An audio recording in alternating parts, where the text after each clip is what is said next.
Buen día, los saluda el ingeniero Armando Vitela. El día de hoy pues vamos a empezar con el primer tema de la materia estadística. El primer tema que es sobre las definiciones de estadística. Pues vamos a empezar. Los temas que vamos a estar viendo en esta sesión de clase pues son la definición de estadística, qué son las poblaciones, las muestras, los tipos de variables, cualitativa numérica, presentación ordenada de datos, tablas de frecuencia y presentaciones de gráficas, incluyendo las cualitativas y las cuantitativas. Vamos a continuar. ¿Para qué nos sirve la estadística? Vamos a empezar por responder a esta pregunta. ¿Qué es la estadística y para qué nos sirve? La estadística es una ciencia que se ocupa en general de fenómenos que son observables, que nosotros podemos observar a simple vista. Esta ciencia se desarrolla observando hechos, formulando leyes que los explican y realizando experimentos para validar o rechazar dichas leyes. Los hechos son de tipo determinista o aleatorios, también conocidos como estocásticos. La estadística se utiliza como una tecnología al servicio de las ciencias donde la variabilidad y la incertidumbre forman parte de su naturaleza. Entonces, de todo esto que acabamos de leer aquí, pues qué podemos pues resumir de todo esto es que la ciencia pues es una herramienta que nos ayuda a poder resolver problemas de la vida cotidiana que pueden estar relacionados con nuestro trabajo que realizamos diariamente y que por medio de esta ciencia pues nos puede ayudar a simplificar mucho de este trabajo y poder entenderlo y resolver muchos de los problemas que ahí se presentan. Ok, continuemos con la definición. Vamos a definir ahora sí ya más claramente lo que es la ciencia. Ya hemos hablado que la estadística es una ciencia que se encarga de la sistematización, recolección y organización y presentación de los datos referentes a un fenómeno que presenta variabilidad o incertidumbre para su estudio metódico con el objetivo de deducir las leyes que rigen estos fenómenos y poder de esta forma hacer previsiones sobre los mismos, tomar decisiones o obtener conclusiones. Ok, en resumen, para entender un poquito más qué nos dice esta definición de la estadística, la estadística es una ciencia que se encarga primeramente de tomar en cuenta un hecho real que existe en la naturaleza y tratar de estudiarlo, de entenderlo para poder dar una solución a algún problema que se encuentre. Esto parte principalmente desde un inicio con una recolección de datos para posteriormente analizar dichos datos y poder interpretarlos y entenderlos para asimismo poner a prueba ciertas leyes que nosotros ya conozcamos y dar como resultado una conclusión para saber si esas leyes pueden ser utilizadas para nuestro beneficio o si tenemos que rechazar dichas leyes y volver a crear nuevas leyes, ¿sí? La primera parte de la recolección de los datos se refiere a la parte de la estadística que se conoce como estadística descriptiva. La segunda parte, que es la que habla acerca de las leyes que ya están estipuladas o las que se pueden modificar en dado caso, es la parte de la probabilidad. Y por último, la parte de la conclusión del problema se le conoce como estadística inferencial. Muy bien, continuamos. ¿Cuáles son los pasos de un estudio estadístico? El paso número 1 es plantear la hipótesis sobre una población. Por ejemplo, si tomamos el siguiente ejemplo que dice que los fumadores tienen más bajas laborales que los no fumadores, en este sentido estamos hablando de un ejemplo en el que se realiza un estudio sobre una empresa en la que pues queremos saber si las personas que fuman pues tienen más índice de faltas en su trabajo Si queremos analizar este problema, pues tenemos que hacernos las siguientes preguntas. ¿En qué sentido? ¿Cuál es el mayor número de personas que son afectadas por este problema? ¿Y cuál es el tiempo medio con el que vamos a estar trabajando? Es decir, si hablamos de un año, meses, semestres, etc. El paso número 2 de un estudio estadístico es decidir qué datos recoger. Se le conoce también como diseño del experimento. En este nos tenemos que centrar en qué individuos pertenecerán al estudio. A esto se le conoce como muestras. Tenemos que definir si son fumadores, no fumadores, en qué edad laboral se encuentran. Los criterios de exclusión también, como se eligen, descartamos los que padecen enfermedades crónicas. O sea, todo esto de cuestiones son las que tenemos que identificar cuando estemos para recoger los datos. También qué datos recoger de los mismos. Aquí vamos a analizar las variables, que son el número de bajas, cuántas bajas ha habido, o sea, cuántas faltas ha habido durante un determinado tiempo. Número 2, el tiempo de duración de cada baja, ¿sí? Cuántos días se tienen que tomar libres para poder recuperarse de las enfermedades. Y número 3, el sexo, el sector laboral y otros factores. ¿Sí? Aquí es donde vamos a descartar si tiene algo que ver el género, si son mujeres o son hombres, el sector laboral, a qué área de la empresa se dedican a trabajar estas personas y cualquier otro factor que nos pudiera pues afectar a nuestro estudio. Número 3, el recoger los datos. Esto es lo que se conoce como muestreo. Aquí tenemos dos tipos de muestreo, que es el muestreo estratificado y el muestreo sistemático. Más adelante en próximos temas hablaremos un poco más de estos dos tipos de muestreo, pero les adelanto un poquito. El estratificado es el que se realiza por capas. Es un muestreo que se realiza de capas dependiendo de la población que estemos analizando. Y el sistematizado, perdón, este se enfoca principalmente a analizar un muestreo más aleatorio, tomando en cuenta pues todas las partes del sistema que estamos estudiando. El número 4 es describir, es decir, resumir los datos obtenidos.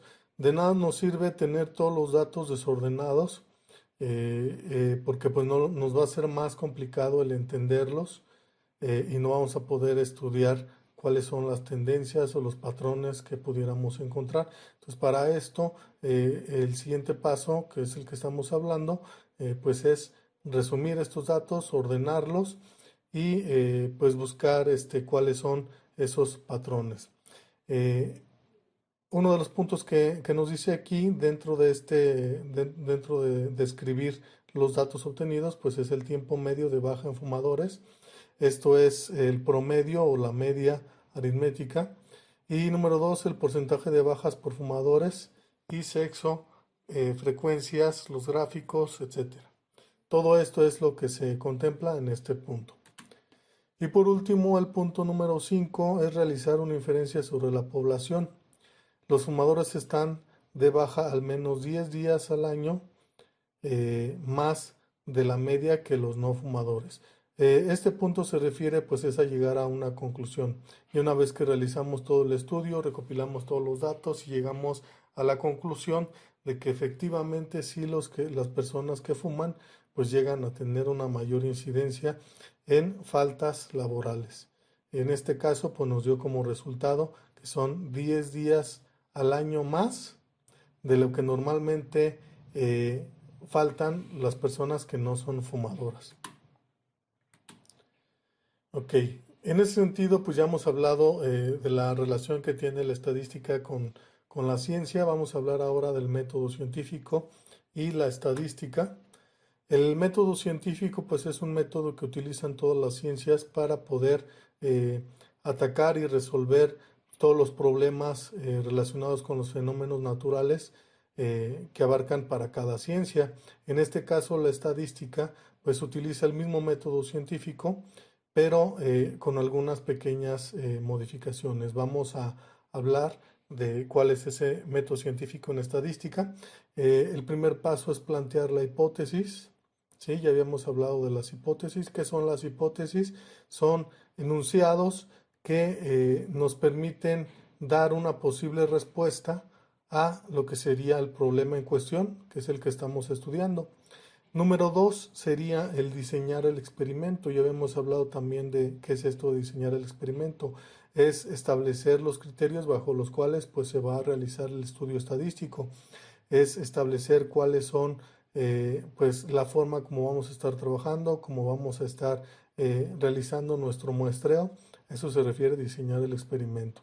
El siguiente paso es recoger los datos y analizarlos. Ya que tenemos bien estipulado cómo vamos a realizar esto, pues tenemos que ir directamente al campo y recoger todos los datos que necesitemos.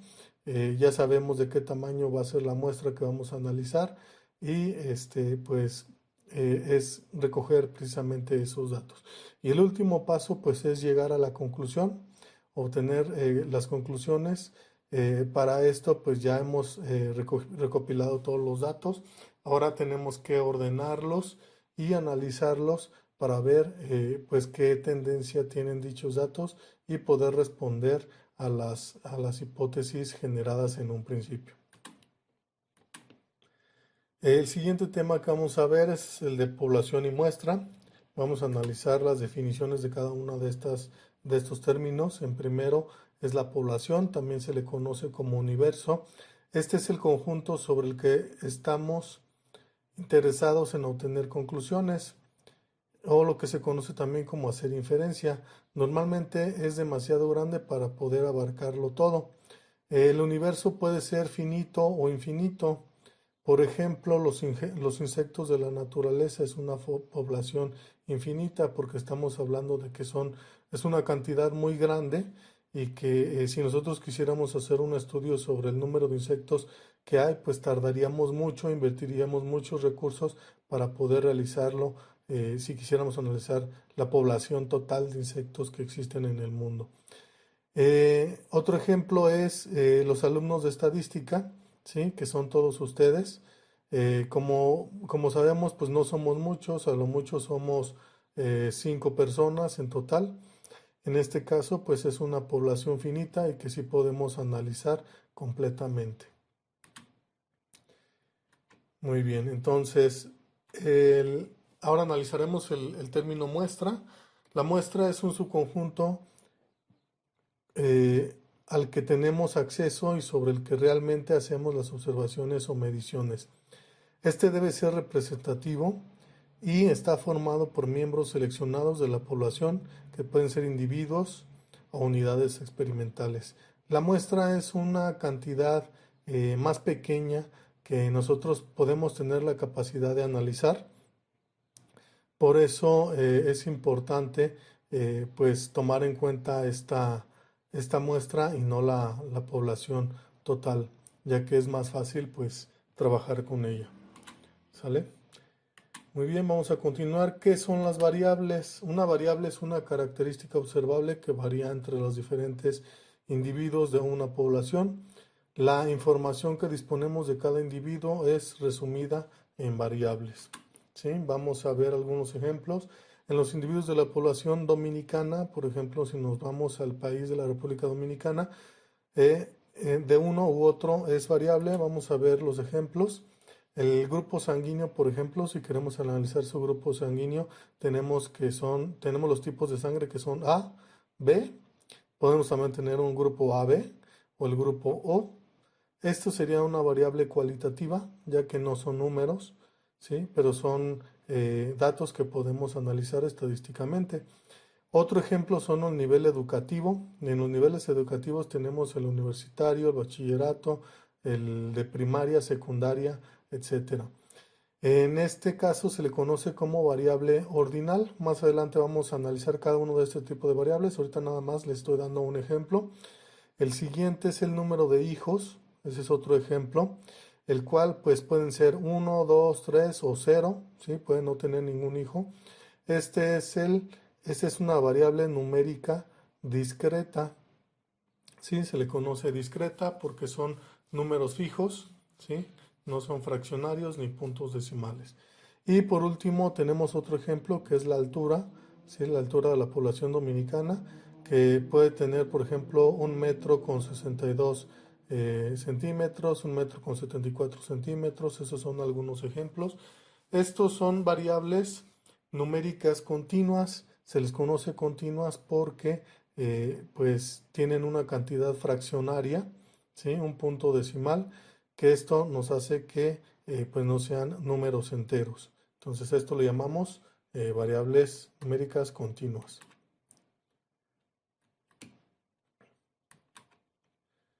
Tipos de variables, continuamos estudiando esos tipos de variables. Iniciamos primero con las cualitativas, ya lo habíamos comentado.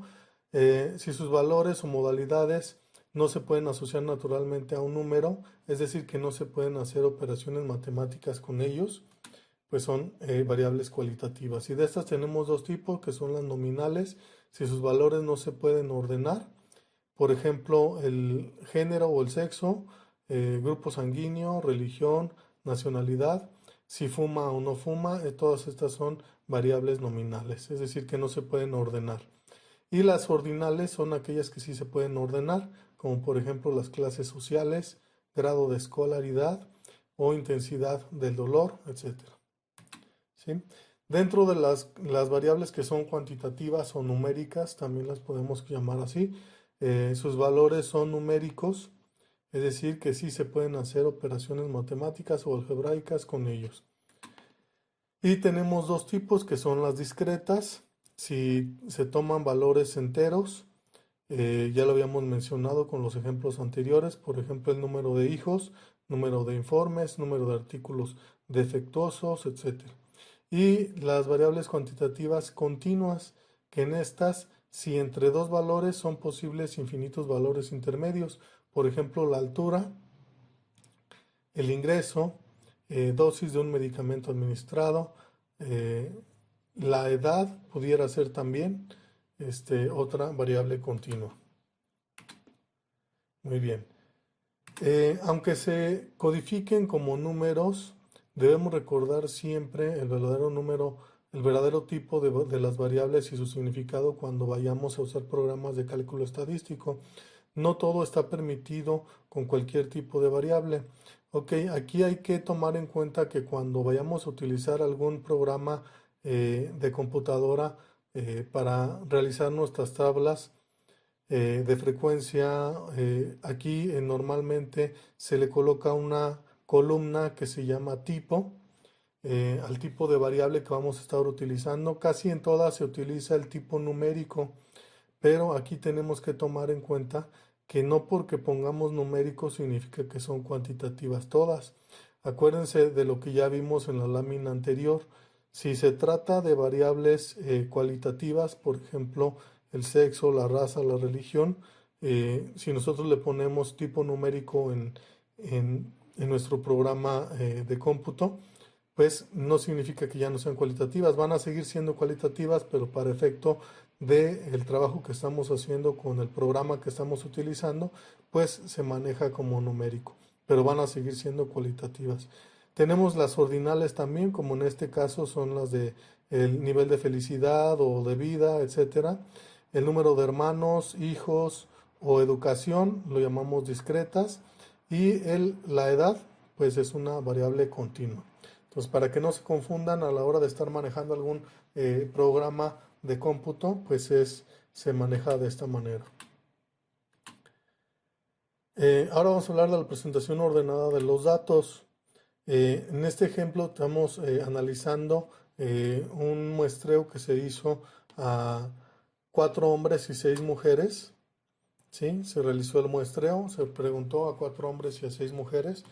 La manera de graficar esto pues es mediante una tabla de barras, en donde ponemos una primera barra que es el hombre de manera vertical, y la segunda barra que es la mujer también de manera vertical.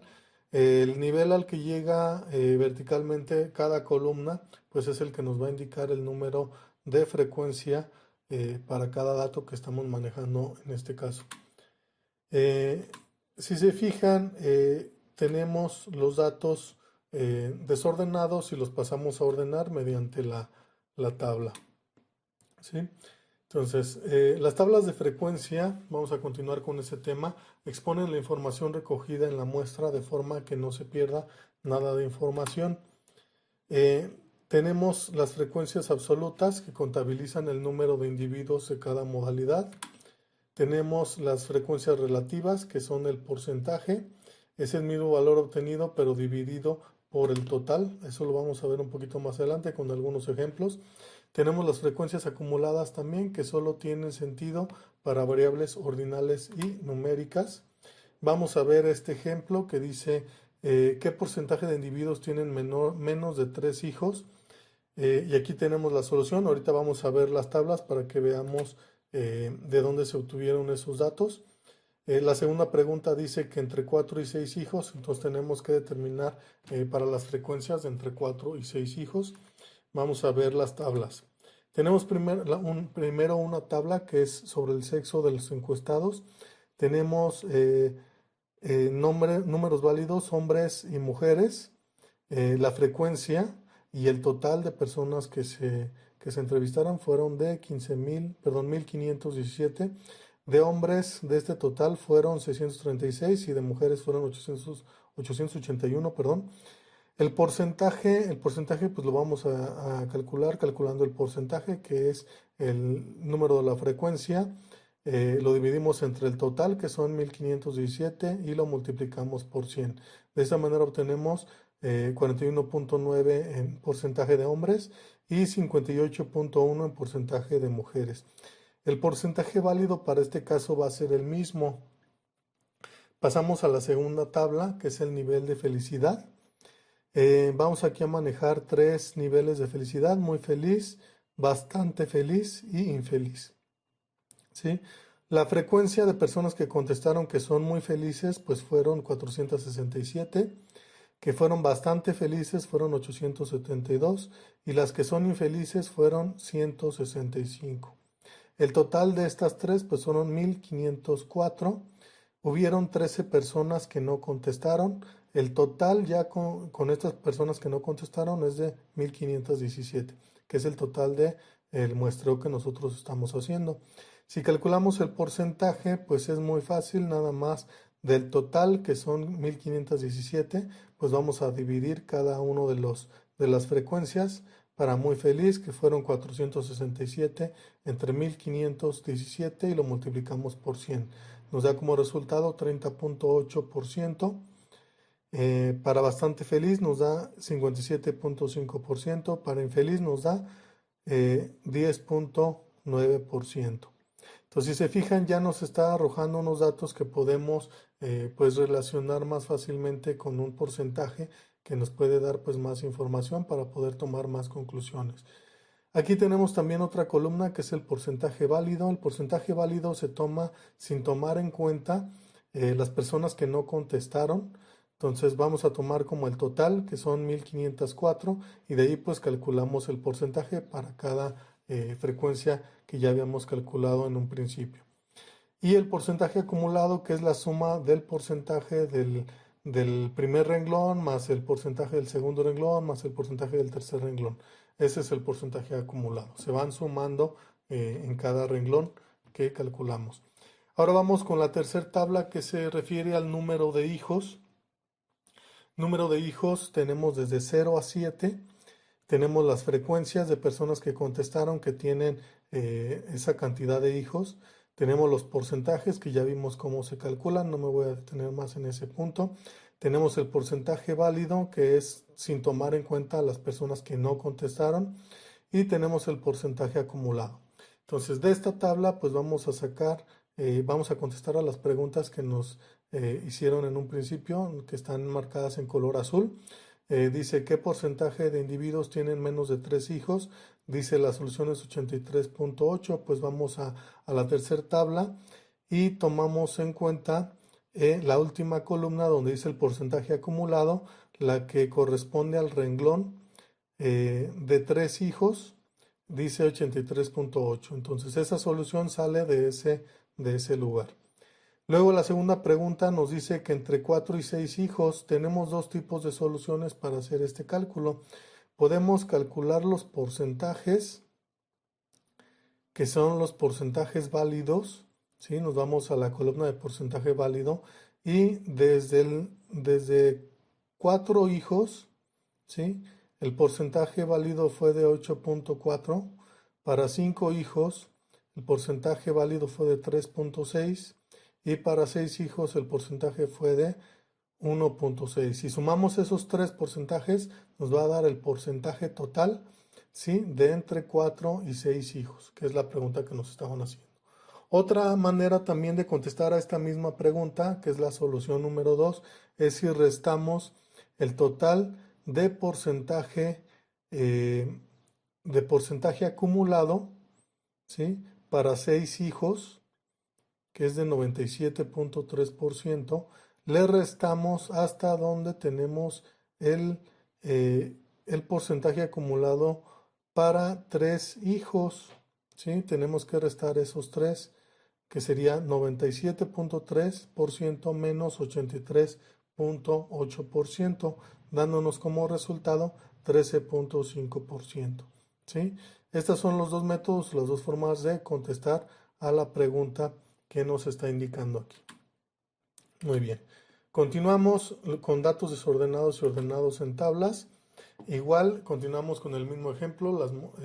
Si estamos estudiando una muestra en donde se le pregunta a hombres y mujeres, pues estamos analizando la variable género, ¿sí? Hombre o mujer. Nuestra tabla, como la podemos organizar aquí, es colocando nuestro género en la primera columna, después la frecuencia en la segunda columna y el porcentaje en la tercera columna. Entonces ya estamos pasando de un estado desordenado a un estado más ordenado. Entonces la muestra que tenemos es la siguiente. A la hora de preguntar, nos da como resultado una mujer, dos hombres, dos mujeres, un hombre, tres mujeres y un hombre. Entonces, si se fijan, los datos están desordenados. Lo primero que tenemos que hacer, pues, es ordenarlos. ¿Y cómo los ordenamos? Pues es con la tabla que les acabo de comentar ahorita. Y también los podemos ordenar primero colocando todos los hombres y después todas las mujeres, o viceversa. El chiste es agruparlos de tal manera que estén, pues, más ordenados los datos. Muy bien, vamos a analizar el siguiente ejemplo. Continuamos con el ejemplo de la tabla de número de hijos que ya habíamos analizado en dos láminas anteriores. Vamos a responder la siguiente pregunta. ¿Cuántos individuos tienen menos de 2 hijos? ¿Cuántos individuos tendrán menos de 2 hijos? Para esto voy a analizar la frecuencia de individuos sin hijos y la frecuencia de individuos con un hijo, ¿sí? Que son 419 y 255. Si yo sumo esas dos frecuencias, pues obtengo el número total de individuos eh, que tienen hijos menores a 2. ¿Sí? Muy bien, la siguiente pregunta nos dice qué porcentaje de individuos tienen 6 hijos o menos. ¿Sí? Pues hacemos exactamente lo mismo que hicimos. Vamos a identificar dónde está el renglón equivalente a 6 hijos y ubicamos, pues, el porcentaje que corresponde a este renglón, que es de 97.3%. Entonces, si se fijan, cuando ya tenemos nuestros datos ordenados en una tabla, pues siempre va a ser más fácil contestar a las preguntas que tenemos que resolver, y de esta manera, pues, resolvemos los problemas. ¿Sale? Muy bien, vamos a analizar ahora los tipos de gráficos para variables cualitativas. Tenemos diagramas de barras, ¿sí? Las alturas proporcionales a las frecuencias, y se pueden aplicar también a variables discretas. ¿Sale? Entonces aquí tenemos el ejemplo. Tenemos también diagramas de sectores, también se les conoce como tartas o polares. Estos no los debemos de usar con variables ordinales, y el área de cada sector es proporcional a su frecuencia. ¿Sale? Tenemos ahí el ejemplo del tipo de gráfica.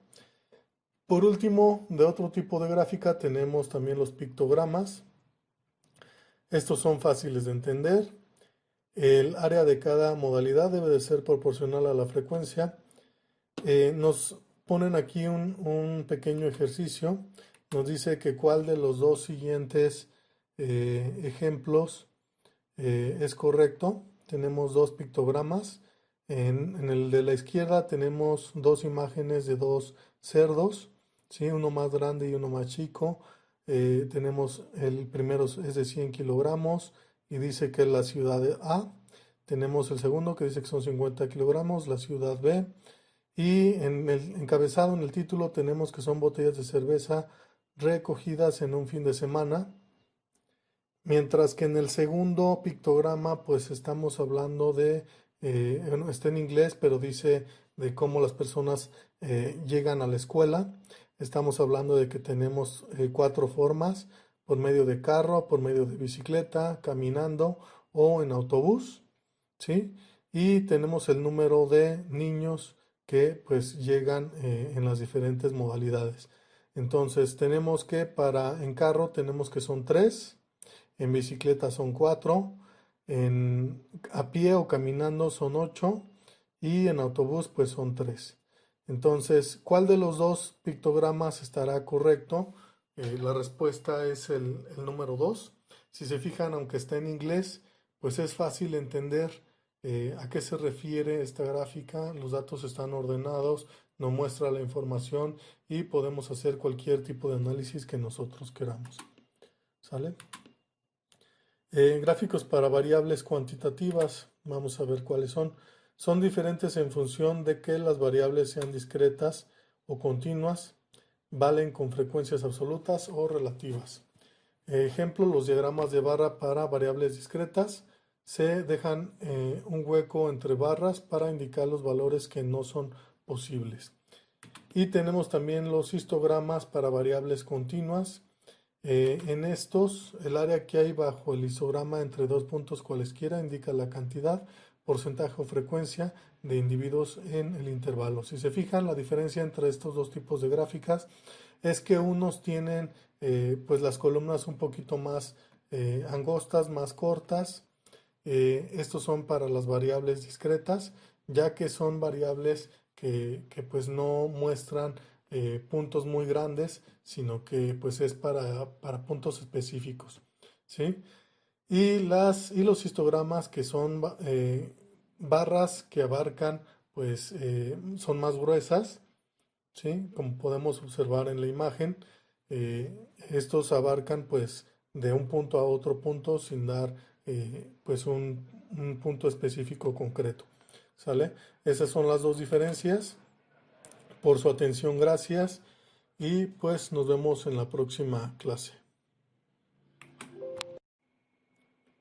Buen día.